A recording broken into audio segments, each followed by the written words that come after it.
Back to back my YouTube channel the Ajay study point में आपका हार्दिक स्वागत है। दोस्तों आज हम जीके के मोस्ट 30 क्वेश्चन लेके आए हैं जो कि एग्जाम के पॉइंट ऑफ व्यू से बहुत ही ज़्यादा इंपॉर्टेंट है।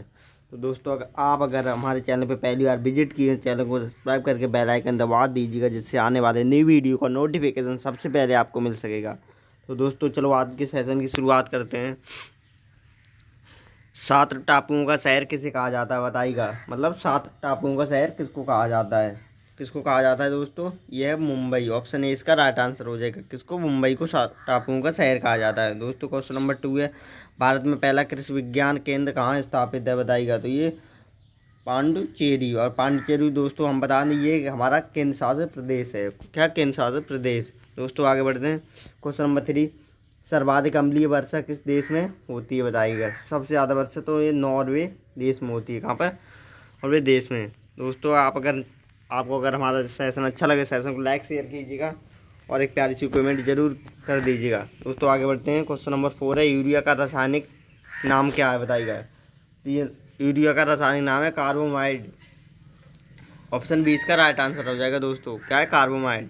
दोस्तों आगे बढ़ते हैं। क्वेश्चन नंबर 5 है, यूरेनियम भंडारण के लिए प्रसिद्ध स्थान सीमा बेसिन किस राज्य में स्थित है बताइएगा। तो ये कहाँ पर है? कर्नाटक। ऑप्शन 20 का राइट आंसर हो जाएगा।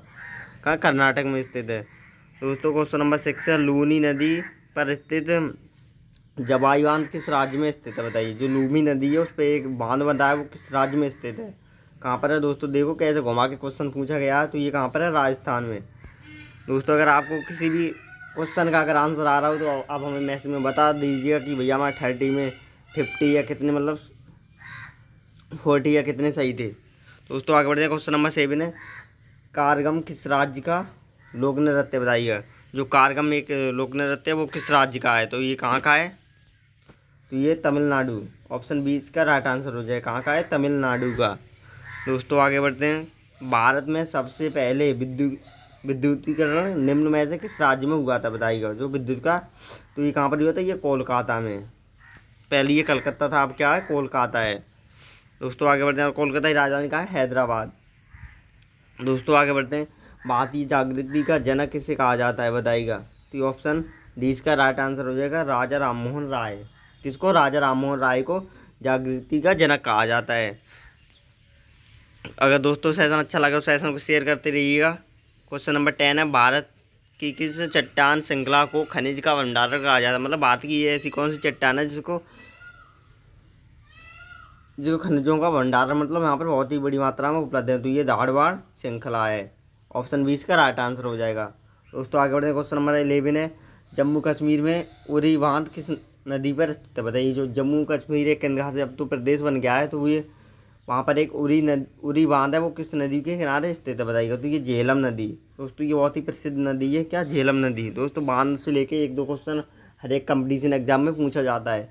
दोस्तों आगे बढ़ते हैं। क्वेश्चन नंबर 12 है, कावेरी नदी का उद्गम कहाँ पर होता है बताइएगा। जो हमारी कावेरी नदी है उसका उद्गम कहाँ पर होता है बताइएगा एक बार। कहाँ का? ब्रह्मगिरी पहाड़ियों पर। ऑप्शन सी इसका राइट आंसर हो जाएगा। दोस्तों सेशन को लाइक करते रहिएगा आप। दोस्तों आगे बढ़ते हैं। क्वेश्चन नंबर 13, हैली धूमकेतु कितने वर्षों बाद दिखाई देती है बताइएगा। तो ये 76 वर्षों बाद दिखाई देती है। ऑप्शन डी इसका राइट आंसर हो जाएगा। दोस्तों आगे बढ़ते हैं। क्वेश्चन नंबर 14, निम्न में से किस राज्य किस शहर से होकर नेत्रावती नदी बहती है बताइएगा। कौन से शहर से होकर नेत्रावती नदी बहती है? तो ये कहाँ से होकर बहती है? तो मंगलुरु। क्या? मंगलुरु। उसको यहाँ पर ध्यान रखना, बेंगलुरु नहीं है, यहाँ पर मंगलुरु है। फिर आप समझो मिसप्रिंट हो गई है, ऐसा नहीं है, मंगलुरु है। दोस्तों आगे बढ़ते हैं। क्वेश्चन नंबर 14, निम्नलिखित में से कौन सा स्थान धर्म से संबंधित है बताइएगा। कौन सा स्थान? तो ये रतनगिरी। ये बहुत ही ज़्यादा फेमस धर्म से संबंधित एक स्थान है। दोस्तों क्वेश्चन नंबर है 14, 16, मतलब दामोदर नदी का उद्गम निम्नलिखित में से किस स्थान में होता है बताइएगा। तो ये कौन सा? छोटा नागपुर। ऑप्शन सी इसका राइट आंसर। दोस्तों नागपुर नहीं, यहाँ पर छोटा नागपुर। ये ध्यान रखने योग्य बात है। क्वेश्चन नंबर 17, निम्नलिखित में से किस नदी का उद्गम स्थान महाकेलेश्वर है बताइएगा। कहाँ पर है? तो ये कृष्णा नदी है। दोस्तों ये कृष्णा एक नदी है। ऑप्शन 20 का राइट आंसर हो जाएगा। सेशन को लाइक शेयर करते रहिएगा। क्वेश्चन नंबर 18, इनमें से कौन सी नदी दक्षिण भारत की गंगा भी कही जाती, मतलब ये ऐसी कौन सी नदी है जिसको दक्षिण भारत की गंगा कहा जाता है, मतलब एक नदी है, तो कौन सी है ये? गोदावरी नदी। ऑप्शन सी इसका राइट आंसर हो जाए क्या? गोदावरी नदी। दोस्तों आगे बढ़ते हैं। क्वेश्चन नंबर 19 है, भारत के पहले राष्ट्रपति का नाम बताइए। बहुत बहुत ही ज़्यादा मोस्ट इंपॉर्टेंट क्वेश्चन है ये, तो आना ही चाहिए दोस्तों। बताइए कौन है? अगर आपको आ रहा है तो एक बार कमेंट में छाप दीजिएगा भैया कि ये आंसर है। तो कौन है? डॉक्टर राजेंद्र प्रसाद। दोस्तों आगे बढ़ते हैं। क्वेश्चन नंबर 20 है, वायुमंडलीय दाब मापने का पैमाना है, बताइए। तो वायुमंडलीय दाब को किससे नापा जाता है? तो ये बैरोमीटर से वायुमंडलीय दाब को नापा जाता है। ऑप्शन ए इसका राइट आंसर हो जाए। दोस्तों ऐसे मापने वाले से एक दो क्वेश्चन जरूर आते हैं। दोस्तों आगे बढ़ते हैं। क्वेश्चन नंबर 21 है, गुरुत्वाकर्षण की खोज किसने की थी? बताइएगा। इंपॉर्टेंट क्वेश्चन है, पूछ लिया जाता है दोस्तों कभी कभी एग्जाम में। तो ये कौन है? न्यूटन। ऑप्शन ए इसका राइट आंसर हो जाएगा।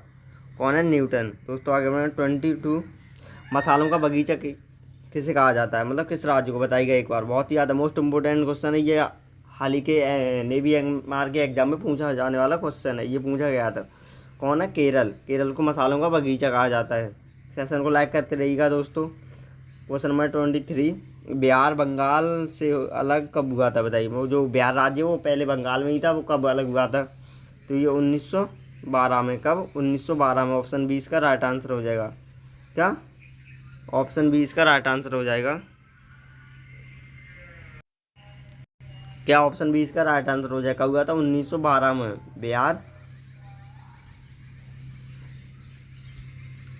बिहार जो है वो बंगाल से अलग हुआ था। दोस्तों आगे बढ़ते हैं। क्वेश्चन नंबर 24, चंद्रमा पर किस वस्तु का भार पृथ्वी पर उसके भार के बराबर होता है? बताइए। मतलब कौन सा भार है जो पृथ्वी पर भी बराबर होता है और चंद्रमा पर भी? तो कौन सा है? ये छठे भाग होगा। ऑप्शन 20 का राइट आंसर हो जाएगा क्या? छठे भाग का। दोस्तों आगे बढ़े 25 क्वेश्चन, हीराकुंड जल विद्युत परियोजना किस नदी पर स्थित है? बहुत ही ज़्यादा मोस्ट इंपॉर्टेंट क्वेश्चन है दोस्तों ये रिपीटेड क्वेश्चनों को आज मैंने इस सेशन में रखा है, तो ध्यान से पढ़िएगा। अगर आपको हमारी ये फ्री में पीडीएफ चाहिए तो आप मैं कमेंट में मैसेज कर सकते हैं कि भैया हमें फ्री में पीडीएफ चाहिए, मैं फ्री में प्रोवाइड करा दूंगा। दोस्तों बताइए, तो ये कहाँ पर है? हीराकुंड जल विद्युतीय परियोजना ये कौन सी नदी पर है? तो ये महानदी पर है। ऑप्शन सी इसका राइट आंसर हो जाएगा। दोस्तों आगे बढ़ते हैं। क्वेश्चन नंबर 26, भारत में निम्नलिखित राज्यों में से किस राज्य में एक पहाड़ पर विशेष विशेष धर्म के क्या विशेष धर्म के 838 मंदिर स्थित है? मतलब भारत में निम्नलिखित राज्यों में से किस राज्य को एक पहाड़ पर विशेष धर्म के 838 मंदिर हैं? बहुत ज़्यादा है दोस्तों। ये कहाँ पर है? गुजरात में। ऑप्शन 20 का राइट आंसर हो जाएगा। सेशन को लाइक करते रहिएगा। दोस्तों आगे बढ़ते हैं।